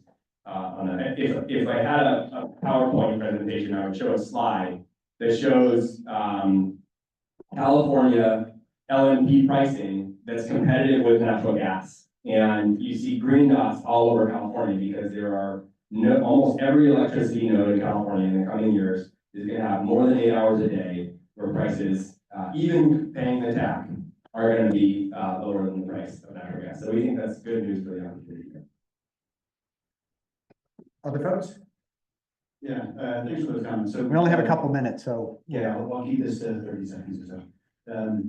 Thank you for those comments. I would maybe push back on one part. So yes, the project should pay for the distribution costs. If the project's paying for the distribution costs, they should also reap benefits. So DR ancillary services, we have a new flexible load that we're adding. And what was the title of the last session, unlocking the new wave of load flexibility? I heard this all day today, we need load flexibility, and that's something that we offer. And that's a benefit that isn't really baked in to the unit economics when we're talking just directly to customers. One argument for the regulators to get ahead of this is that we represent the lowest cost way to decarbonize right now. And there's a lot of customers that are going to be doing this anyway. If the utilities regulators get ahead of it, like this is one way to guarantee that they will respond to your dispatch. So Tesla Powerwalls, electric vehicles, that's not really a controllable load. Or it could be, but it's difficult to do. If we get out ahead of it, then this is a huge net benefit for the utility in addition to the customers and power producers and providers. Well, I agree with everything that's been said. So I guess the only thing I'll add is like, you know, as an interim step to the additional complexity, like as a first step, what we at Skyven think the biggest opportunity is simply like, hey, we turn our heat pump off when grid congestion is really high and prices are really high. We would like to not have to pay those super high prices. That's all. We'll pay all the public use, all the tax, like every rider that's on the bill will pay. We just want to pay for it in the time that we use it. And that's an interim step. And ultimately, I agree with everything that's been said. I agree with most things that have been said. From experience, and I can give you one example, a company called SSI, which we helped bring from the brinks of bankruptcy to a company that is thriving, it's a dairy processor. And we did that by helping them understand better their processes, and by the CC funding, actually their energy management system, which expanded to all of their systems and replaced everything. And that's only one example of many, but I think that that's where, as I said before, that's where we should invest most of our efforts in starting from the book, right? So that's my saying. All right, I want to thank our panelists. This was a great session. As a regulator. Yeah, I don't want to steal another commissioner, but I wanted to play El Hay's video because I know he and his team worked very hard. Thank you. You can skip the music if you want.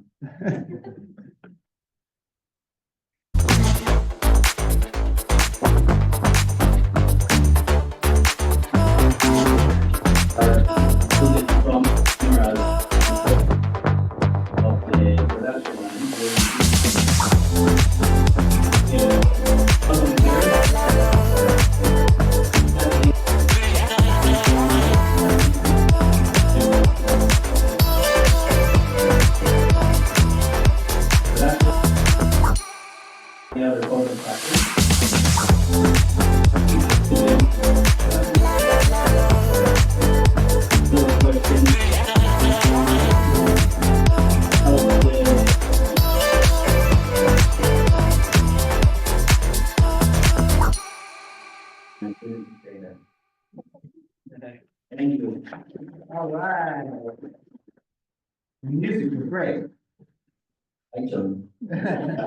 Again, I want to thank all of our panelists. I guess as a regulator, the things that I'm taking away from this are, electrification changes everything, and fuel switching in particular changes everything. And we really need to develop new paradigms, and we need to do it really quickly so that these technologies can take root and that we can, virtually eliminate emissions from the industrial sector, which will not only significantly improve our carbon situation, but will also have enormous environmental justice implications. So I want to thank everybody today.